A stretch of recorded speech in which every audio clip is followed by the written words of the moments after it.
do I deserve to actually feel good in my head? Often the answer I'll come up with is no. And so I will self-sabotage my self-care and not think I deserve it and actually do.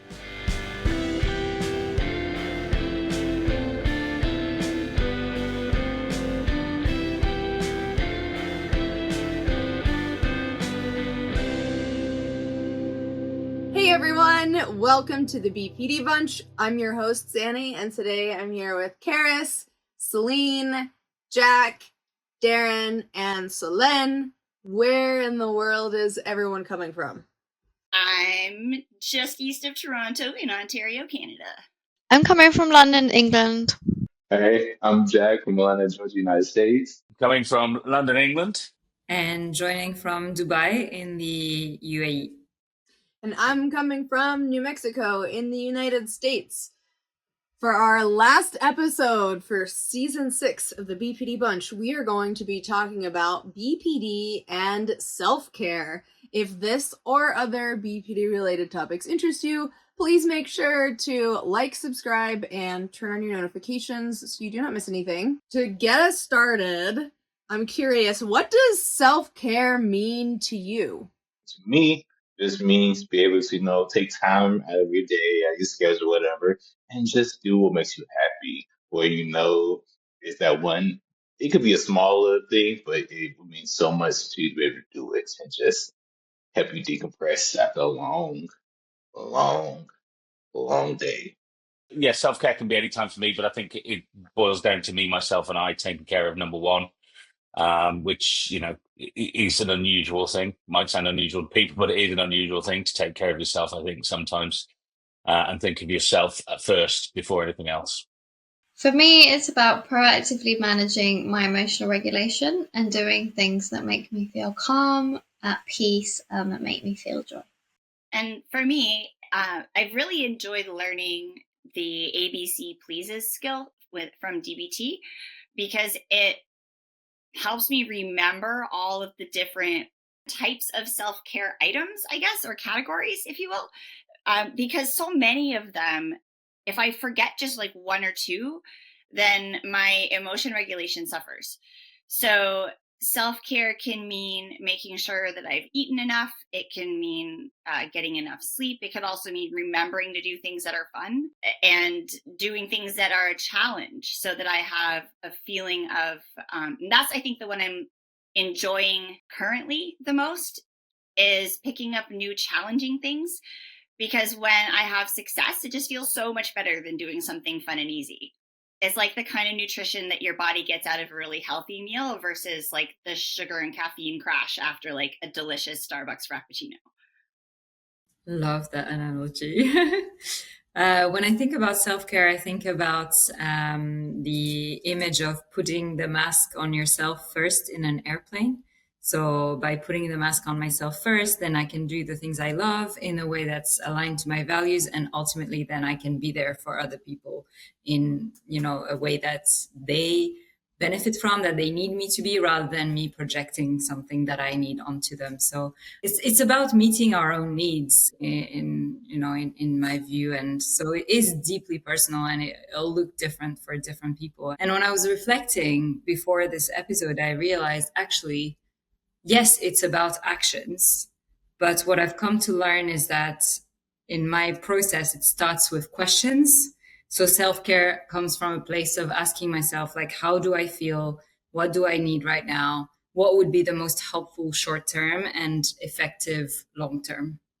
I really like Solène's image of putting the mask on yourself first before assisting others. I think that's one of the things that took me a long time to really understand, how important it is to do the things you need to do to take care of your body so that you can be helpful to others. Because if you try to assist others before you assist yourself, you burn out before you're able to actually, you help fewer people by not doing the things you need to do to take care of yourself, because on the airplane, you'd pass out from not enough oxygen, right? And then you're not able to help anybody. And I think the way that I think of self-care is actually pretty broad, and it's just anything that helps me to become the best version of myself. And that might be a little bit too broad, but I think of things like what Carys said, like with the please skills. I used to think of self-care as exclusively the things that make me feel good, but I've found that oftentimes the things that make me feel good in the short term are the most damaging in the long run. Because I tend to have a rather self-destructive inclination. I'll put it that way. A lot of the things that make me feel good in the short term tend to be more self-destructive. And so often self-care for me is doing the thing I don't want to do now because it will make me better, happier, healthier, and stronger later. So for many of us, BPD and self-care do not interact well with each other. How has BPD interfered or interacted with your ability to take care of yourself?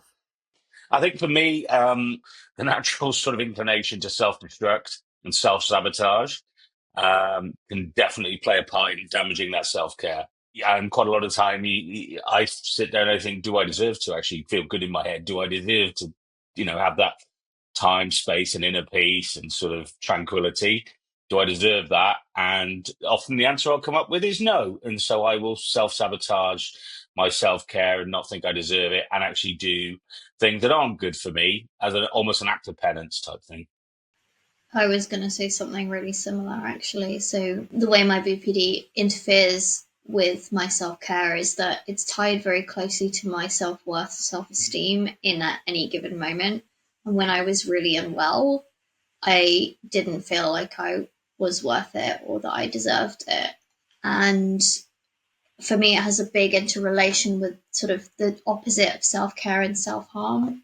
So when I'm not feeling good, I'll do the more destructive version. And then when I am feeling more sort of mindful or in wise mind or well, then I'm more able to engage in self-harm. So for me, they're sort of almost opposites depending on how I'm feeling. And as I've got more well and improved my self-worth and my self-esteem, it's been a lot easier for me to access and engage in self-care, again, as a proactive management of my emotional regulation.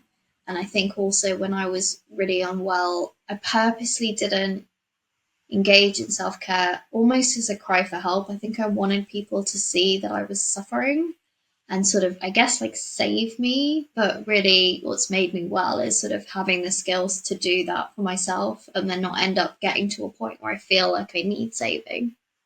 I think a lot of the reasons how like BPD negatively affected self-care for me was I can't think of any other way to say it other than arrogance and impulsivity.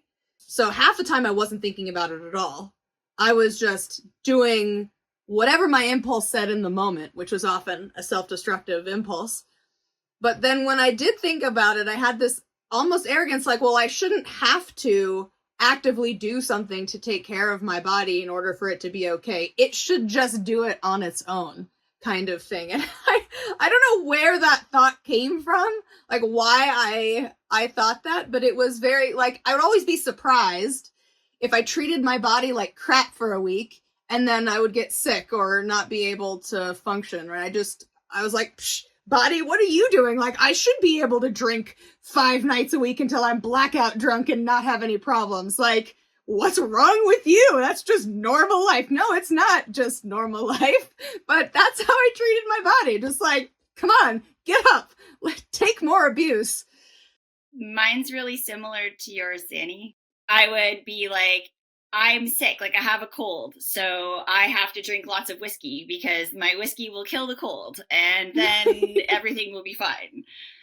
And I mean, the symptoms of the cold did recede. It's not because I has been healed, but it's because there were other symptoms that just decided to rise up a little bit higher than the common cold ones. But I think a lot of my challenges were impulsivity related as well. That was the word that popped into my head right when you asked the question. Because I guess before I learned how to be a human, that like I actually needed all of these things in order to be alive and healthy. I just kind of made the assumption that like I would just get up and do the thing, and people would say, oh, like lead with your intuition, and I just assumed that my impulsivity was my intuition, and I would just charge straight ahead into things. So I'm learning that that's not the case now. At like past midpoint of my 40s, I'm learning that I actually do have an intuition, and it's very different from my impulsivity. Yeah, that's fun. But I really feel like impulsivity was the root of how BPD interfered with my ability to care for myself. Because I would like do the thing and then almost forget that I needed to do anything else, because I would get so swept away in the feelings of whatever it was that I was doing. Like the emotion of the impulsive decision would be so overwhelming that all else would just fade into the background and nothing else mattered. Yeah, impulsivity is a loud symptom. That's one of the few is that, it's very loud. So even if you have another intuition, impulsivity is just like, we're going to do this right now, whether you want to or not. And you're just like, okay. Yeah. Well, for the most part, like you don't even think, right? Yeah. You just go, Yeah. like, you just act, right? There's no, I mean, back like when I was diagnosed, for me, there was no gap. Like, people would say, yeah, but think about all the options. And I'd be like, what do you mean? Like, I want to do it. I'm doing it. Like, I'm already doing it. Like, there's no time to think about other things. I think there's a danger also with us, though, because of our impulsivity, that we tend to try and kill it off. And actually, impulsivity can be a skill at times, because there's enough people in this world who procrastinate and can't do things, that actually our impulsivity at times can make us actually quite exciting and quite different. And I think there is an urge maybe at times to sort of kill it off entirely in us. And I think that's dangerous. I wonder if that's the difference between impulsivity and spontaneity, with impulsivity having the negative consequences and spontaneity having that positive impact towards your values, your goals that you're mentioning. I think that impulsivity is that sort of we're in a relationship, we're the person who says, let's book the holiday now rather than think about it. Let's not think about it for the weekend. Let's book it now. We'll have partners who want to do the long, drawn out thought process about it, and actually, whereas we come in and sort of say, no, let's do it. Think about it later. Yeah, I have one of those. It makes for a good partnership, though, because sometimes he comes up with some valid reasons why we should think about this for more than 30 seconds. Yeah, that impulsivity can lead you down dark alleys sometimes, and I mean literally. So it's that's not always a good thing. I like the reframe of impulsivity versus spontaneity. I thought that was really clever, and I think that's going to help me, because sometimes I wonder, is this impulsivity or not? Right now that I'm starting to get tuned in to myself a little bit more. And I think that would be a good question that I could ask my wise mind. Is this impulsivity or is this spontaneity? If it's spontaneity, then absolutely, let's do it. If it's impulsivity, then maybe we think about it for a little bit longer. So, Solène, how has BPD interfered or interacted with your ability to take care of yourself? Yeah, I can relate to both, actually. The impulsive side, where, impulsivity has led to things like binge eating episodes that then connects to the whole like self-hatred. And then it's like, well, anyway, just throw it all out the window, the kind of black and white thinking as well. And I can also relate to what was said before around, the fear of abandonment, unstable relationships, this idea of like, I need to put everybody else's needs before mine. So self-care, what do you mean self-care? Like everybody else needs to be okay first. Like if I invite lots of people to come, I will serve everyone. I'll make sure everyone has everything that they want, that kind of hostess with the mostest. And I'm not sure, of course, there's an aspect of BPD, fear of abandonment, like I said. There's also like a whole education in terms of like what it means to be a woman in the culture that I grew up in, and, the whole people pleasing and perfectionism and the role models that I had, and that was what you were supposed to do. And then the third element is that self-image. And also it connects to paranoia for me. So those two together, which is like, I hate myself and everyone hates me. So I don't deserve to take care of myself, look after myself. Like who the hell do I think I am to take some breaks or, prioritize my self-care? Like, what do you mean? Like, I'm here to like work hard and and all this and tick all the boxes and mask to the end of times and et cetera, et cetera, et cetera. And I reflected on this question and I was really like, it's very interesting how it's really hard to care for yourself when you hate yourself. And at the same time, it's nearly impossible to hate yourself when you're looking after yourself. So it's kind of like a chicken and egg story situation. And I thought that's really interesting because, when I started doing small, tiny things to look after myself, then it became much, much harder to really like have that loathing relationship with myself. I agree with all this, every other second feel where it comes from. But for me, is a lot of it comes from me stop caring about myself, self hates mainly. After a while, I stop caring about my mental state, my body. I'll do whatever. I get, the impulsivity, the guilt. It's just like, why does it matter? I'm just gonna, at the end of the day, where I'm just gonna keep, have this theory that the more miserable you are, the longer you're gonna live. So I'm like, after a while, I'm like, doesn't matter what I do to myself.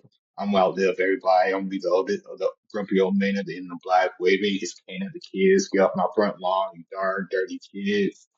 Uh, so once I get to the point where I truly don't care what happens to me mentally or physically, I stop caring about self care. I stop doing those little things that bring me a little bit of joy.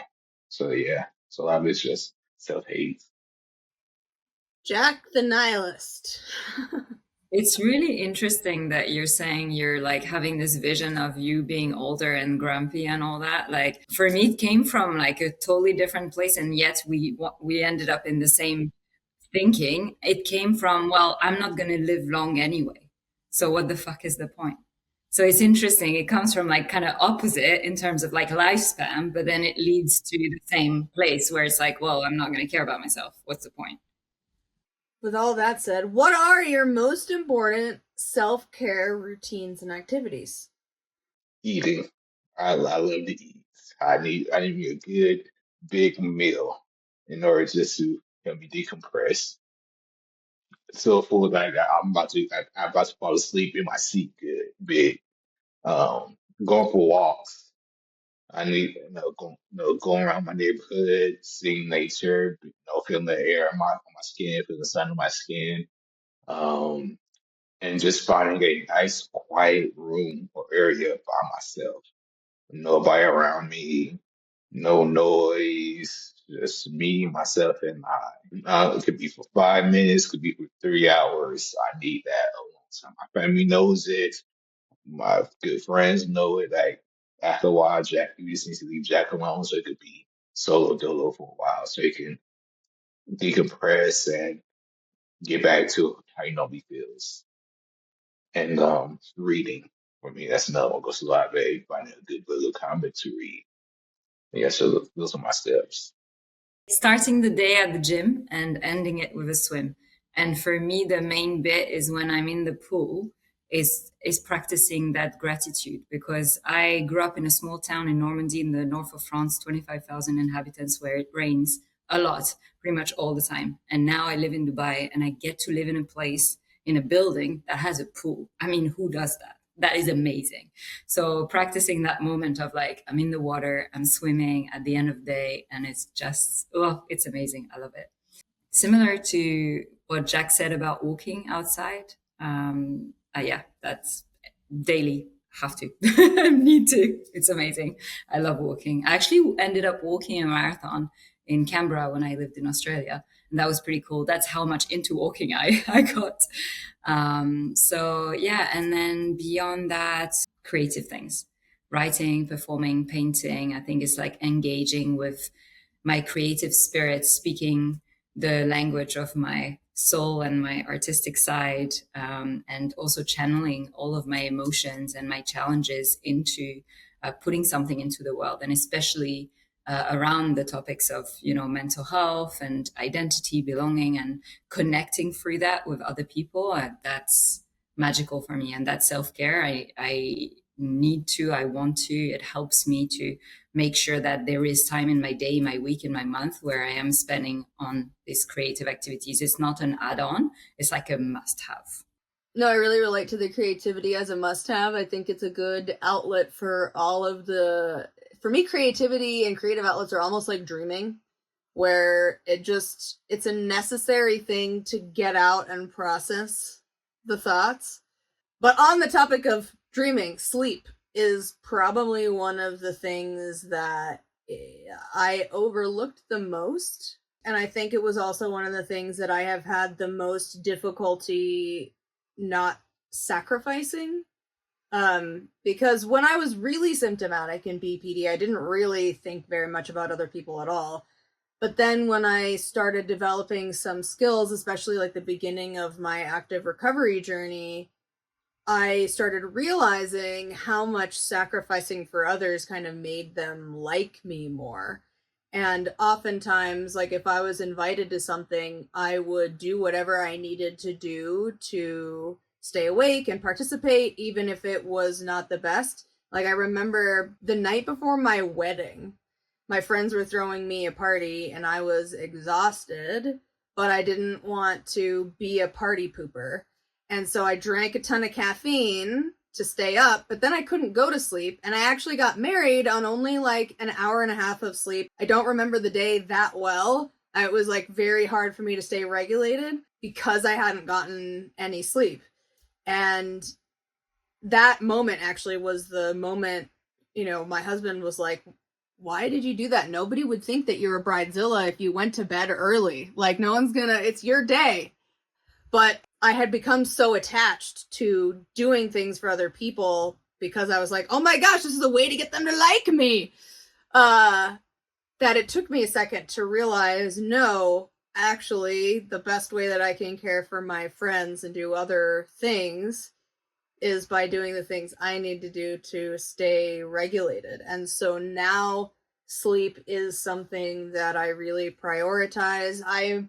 As someone with ADHD, I'm not the best at being super, super consistent with the exact time I fall asleep and the exact time that I wake up, but I don't go a night without sleep anymore. I'm much more cautious about agreeing to things if it's going to keep me up late. I say no to a lot more things. Like I'm part of a choir. On Tuesday, we have rehearsals and they go hang out at a bar afterwards every night. And I've only ever been once and I only went for like 30 minutes because I'm not going to stay up until midnight. I need my sleep. And it's not like I'll never have a exception to that, but on average, I have to take care of my sleep because that is one of the things that affects my mental health the most.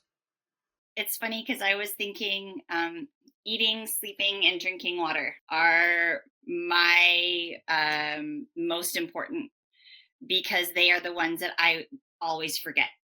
It's funny because I was talking to my doctor during the process of getting my autism assessment, and she was like, you don't need support for like X, Y, and Z. And I was like heck. I told her this story about in my first marriage, my husband, he left for, he was on some conference or something. And I was so hyper-focused on, I was building Lego mosaics. And I was so hyper-focused on this. I made like 5 of them in one day. I was super proud of myself. And I was like, oh, I'm almost done this one of Rainbow Dash. And it's going to be so awesome. And like, it was like suddenly it was like 4 o'clock. Jack knows who Rainbow Dash is. That just made my day. I know mine too. I can't believe Jack knows who Rainbow Dash is. I'm a nerd, okay? Of course I know who Rainbow Dash is. I love that. That makes Jack's me so a brony. Jack's a brony. For someone who's a self-described nihilist, I do know a lot of bright and fluffy stuff. I can't help but love it, okay? That's so good.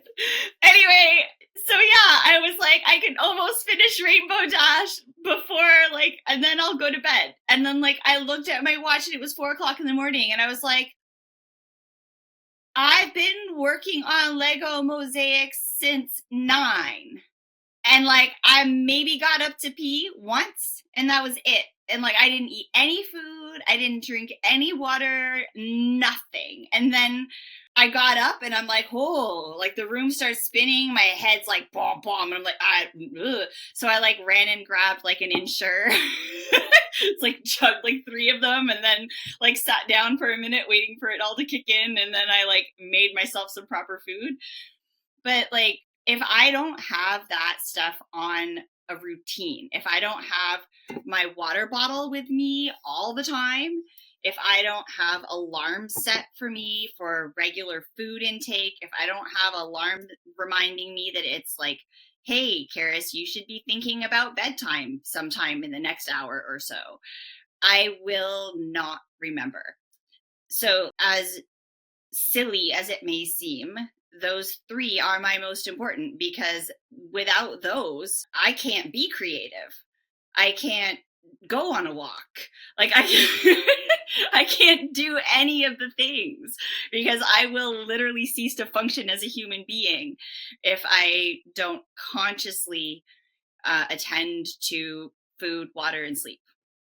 I think I would like to get better at having more of a routine, but I do have like self-care activities that I do regularly. I'd like to work on a morning routine. I'm not very good at having a morning routine, but I think some things that I do daily are also prioritizing sleep, but that came about as a result of basically suffering with really bad fatigue, where I was basically forced to have to prioritize sleep. And then the other things are like taking my medication, making sure I get my pharmacy repeat prescription in good time and go and get them. That's something I often will just order the prescription and then forget to go. That actually happened to me this week, and I was like I was on day 3 of not having my meds, and so I try. I'm not very good at it, but I try and keep up with my medication.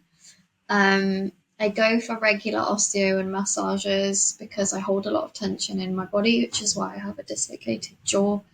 So that's something I've had to prioritize as much as I prioritize therapy. I'm not in therapy currently, but when I was, that was something that I really had to as part of sort of self-care routine for me. And then the others are like organization and cleanliness, because otherwise I feel really dysregulated and just stressed. And the last one is what I call horizontal non-verbal time, where particularly after work, because I sit at my desk all day and I'm speaking to clients all day, I like to just lie in my bed and like just either be on my phone or read my Kindle and just not speak to anyone, and just be on my own for a bit. And that's sort of like kind of what you said, Jack, about decompressing. So I need my horizontal non-verbal time most days. And those are the things that I do. I'm somebody who absolutely detests routine, as anyone who knows me in my personal or my work life will attest to. Cooking at certain times in the evening or going to bed at certain times and stuff like that. You know, I'm like an inner child. And I mean, I cannot abide, I hate 9 to 5. And, you know, that's routine. That's installed and inflicted routine on people. And the world is sort of, you know, pushed it onto people. And not everyone fits that. I prefer to be sort of hit by inspiration, which isn't always a good thing, and it's definitely sometimes a bad thing. But I think routine can sometimes bore the life out of me and bore the inspiration and creativity out of me. So that's why I try to sort of do it as differently as possible to that. So self-care for me, I just have things prepared. I've sort of built up things to prepare. So I've got I've downloaded like my favorite movies, which I can go to. So straight away, you know, I've paid for them. They're on there, ready to go. I've got playlists built out for moods. I've got my favorite books built, you know, sort of by the side of the bed and stuff like that I can go to with sort of favorite chapters and stuff like that. It's all sort of taking me to places where I'm happy. And it definitely means avoiding, you know, news and topical things and stuff like that, and sort of going off into my own sort of little wormhole of joy and happiness. And it's not, sort of all comedy films or whatever. It might be films that make me cry or whatever, but it's stuff that makes me feel comfortable and feel happy in myself. It's like a self-care system rather than a self-care routine. Yeah, it's built up and prepared for over the years. It started from zero, and it's sort of adding up over time. It's even like, getting changed into sort of comfortable clothes that you're happy in and you're feeling comfortable in, and sitting in certain positions, and all this sort of thing. It's like weird little foibles. It's not nothing and it's not everything. There are times when I want to watch, or I want to read something completely new and different, but there's other times when I just want to go back to something that takes me back to a good feeling in my head. What's interesting about this is like the systems things makes me think about like BPD moments. So do you have a self-care system or routine that you use during or after BPD episodes to bring yourself to a place of stability? I think it really depends on what happened, like what is the BPD experience. So I'll turn to different things depending on the root cause. But something that I thought about when you asked that question was the self-soothe toolkit.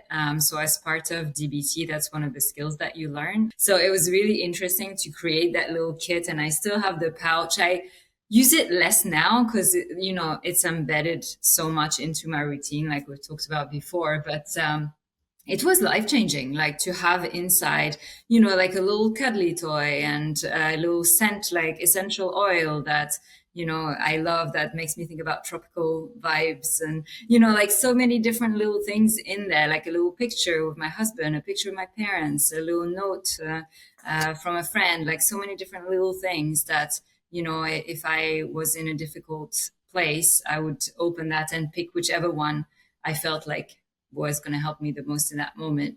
And the other thing I would add is my cuddly toys. I have a lot of fluffy friends. Well, a lot. I mean, as many as I can take around the world with me. But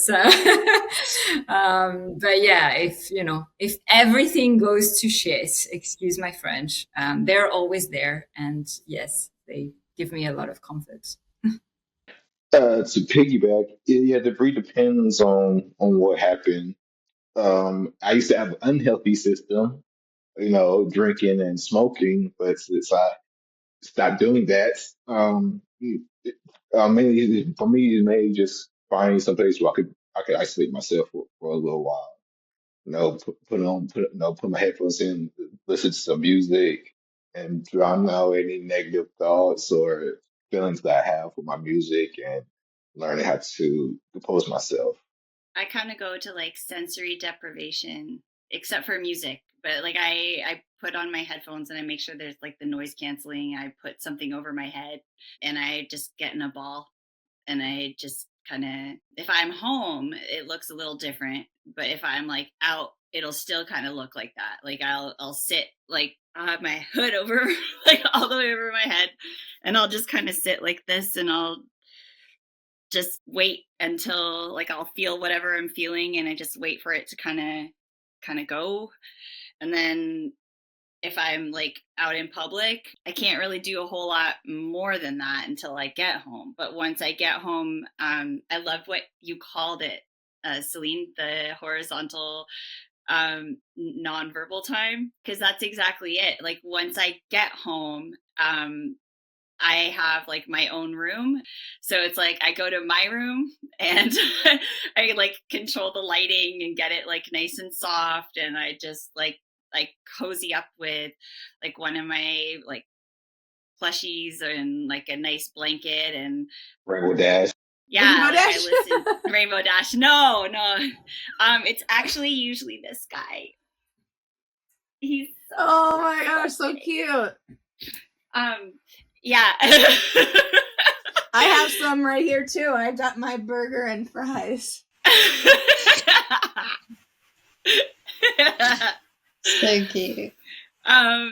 Yeah, I'll like cozy up with like lots of like squishy stuff around me, and so that I can feel, I guess, like compression. It's probably like a sensory thing to feel like I'm being hugged, possibly. Like I like burrow into a bunch of stuff and then usually some like classical Spanish guitar on my headphones, and just kind of process whatever just happened. Let like the thoughts come and go, like don't fight the stuff, like if do lots of breathing's a huge one for me, and then as the emotions come, just let them come. And quite often I'll like sob. I'll have some like really big racking sobs after, like hours later, after whatever happened as I just finish processing all the emotions through. Can I make it sort of a statement here, just for people to just get it? It's okay not to like mindfulness apps and not mindfulness, because it annoys the hell out of me. Got to be honest. I worked somewhere where they gave me one of the mindfulness apps free, and all the, you could buy all the stuff, and it was all included and stuff. But just weirded me out, just some creepy guy's voice in my head. I've got that anyway. I don't need, another one there. And just telling me to chill out. It's like I'm there going, no, you chill out, mate. I'm fine. You chill out. And it just sets me on edge all the time. So it is okay not to like mindfulness stuff. I've got to be honest.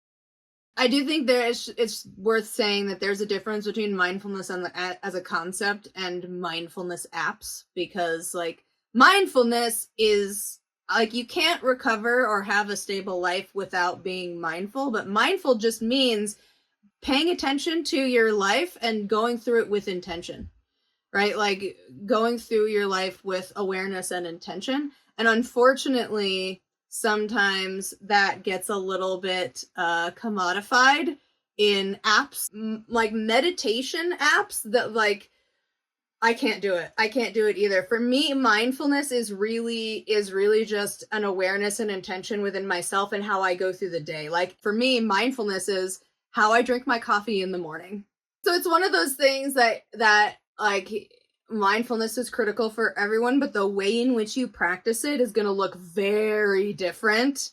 Yes, there's tons of ways of doing that. Like you can be active while doing it, you can be quiet while doing it. So if you feel like the way that you've tried mindfulness hasn't worked, don't trash all the mindfulness out. Just explore different ways. How can you be present and conscious to your experience in the moment? My self-care activity is very linked to self-soothe in moments of high distress. And it's usually having a bit of a cry, allowing myself to do that, and then going to get my blankie. I need to just rub my soft blankie on my face, and that's literally it. And something my fiance, has started to do when I maybe have an episode or I look like I'm about to go that way, is I'll start massaging my shoulders and my back, where I hold a lot of the tension, which is why I have the massages and the osteo. And that really brings me right down really quickly. So that's not something that I can do myself. He'll do it for me. But when I'm on my own, it's very much like just soft things on my face. And that's it. This question is hard for me to answer, because I haven't even had anything like, the last time I had anything even remotely like a BPD episode was 14 months ago. So I think most of my self-care is preventative now, sort of like what Carys was saying earlier. It's like I almost never get to the point of needing those kinds of skills anymore. But the times when I do, I think for me, a lot of it is just allowing myself to feel my primary emotion, because a lot of what was a BPD episode for me in the past was when anger would come out to cover over other emotions that I deemed unsafe. So for me, the best form of self-care is just allowing myself to cry or be sad or feel guilty or feel shame or whatever, because those are emotions that I never allowed myself to feel before. Like for me, a BPD episode was mostly like being explosive towards people or hurting myself. And now that I allow myself to feel the emotions that I think that explosion existed to draw attention away from the emotions that I didn't like. And I've found that when I allow myself to feel those primary emotions, it doesn't escalate anymore. So a lot of it is crying, sometimes in public, but usually not. Usually I am able to keep myself together so I can have a private cry in my bed with my cats gotta say, petting, if you're an animals person, having pets is a great self-soothe. You know, cry and hold an animal. And I have 4 cats and a dog, so there's usually somebody who's in the mood for a snuggle.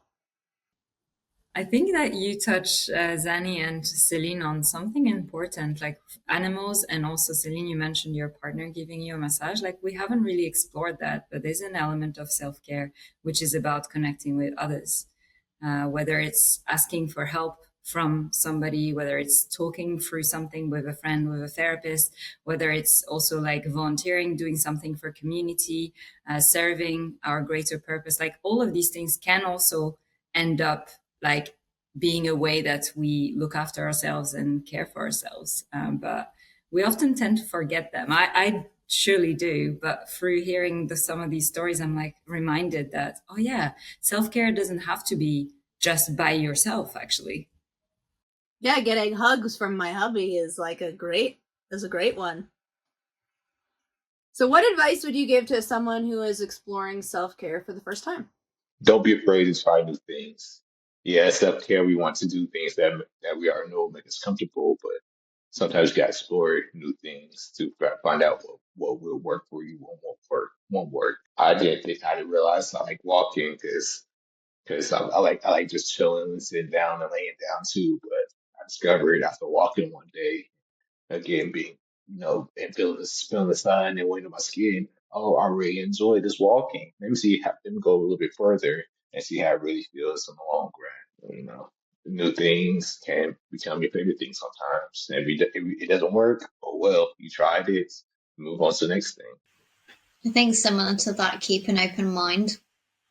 I'm sure all of us have gone through periods where we thought maybe like something, whether that be like a therapy skill or a self-care activity or, anything really that you wouldn't like or that wouldn't work for you or that you're not going to get on with, that then maybe you ended up trying and ended up liking it.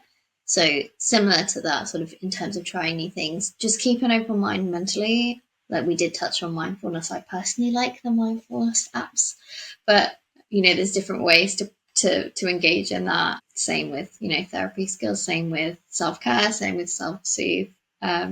Be open-minded about it and give it a go. I like what Jack said about the comfort zone thing, because I think that that's really a lot of it for me. I think this is one of the things that's challenging, especially if you're used to thinking in all or nothing terms, but focus on the things that are good, not the things that feel good, because not everything that is good will feel good in the short term, right? Sometimes it doesn't feel good to say, no, I'm not going to go out with you on a weeknight. I'm going to go home and go to sleep because I have to do work at 6:00 in the morning tomorrow. Right, like that does not necessarily feel the best in the moment to do that, but it is the best thing for me.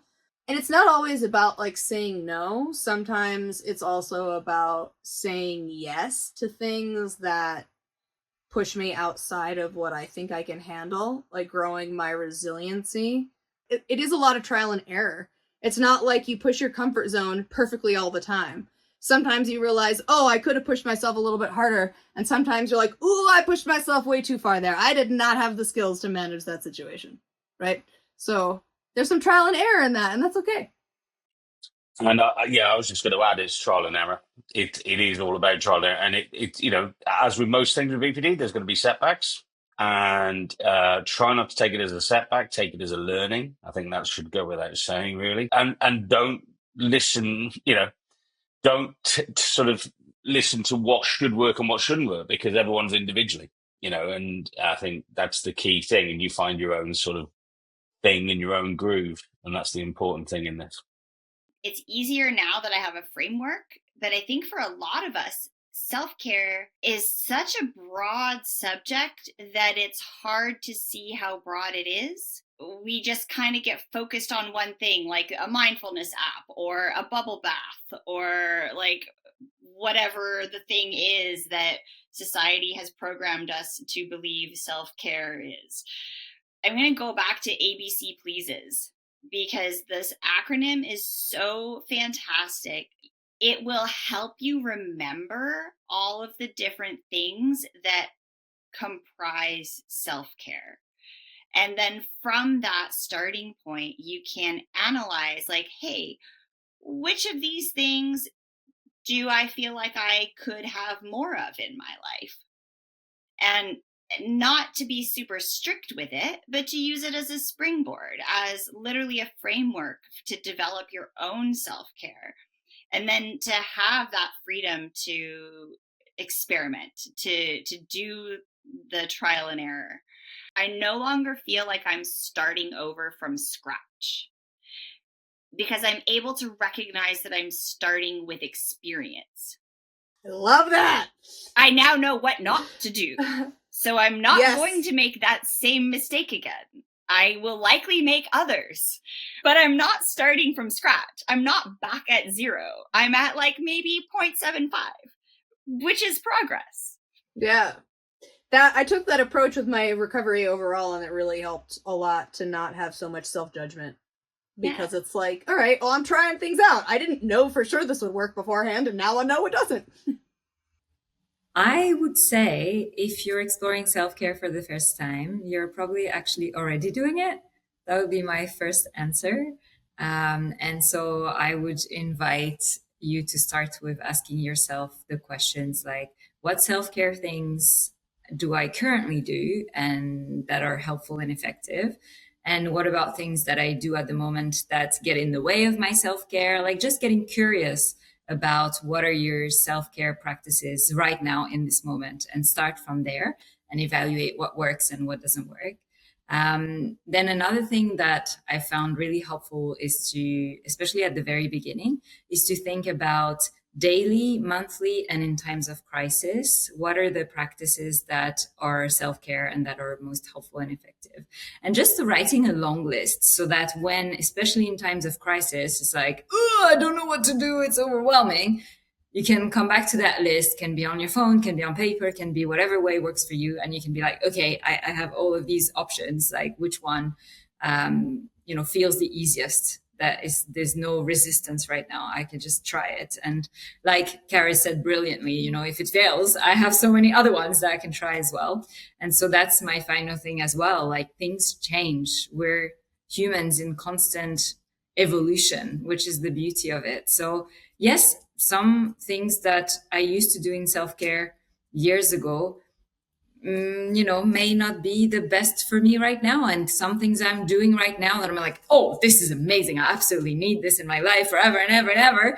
Actually, maybe in 5 years or 10 years, I'd be like, oh, I can't believe I was so attached to this. Now I, really love insert new way, new routine, new framework, new whatever it is, right? So, to stay flexible and open and just navigate all of that. And I think if you follow any of the advice that's been given and anything that resonates with you today, like I said, that resonates with you, right? Not anything and everything, but just pick one thing, just try it. Like they all said, trial and error and see what happens. Thank you everyone so much for watching. We hope you got a nugget of wisdom to take with you on your journey. Friday we'll be back to talk about some of the self-care practices we still struggle with and how that impacts our mental health. Sunday we've got a brunch episode coming out, and then that's it for season 6 of the BPD Bunch. We will be back in the fall, so we hope you have a great summer. In the meantime, please consider supporting us on Patreon. We've got deleted scenes, extended scenes, exclusive content. Our top tier, our BPD besties, get one-of-a-kind handmade merch by me 4 times a year. So check out all of that information in the links down below. You can follow us in the meantime on Instagram. We'll be uploading short-form content over the summer. And with that, we will see you in the fall with season 7. See you next time. Bye.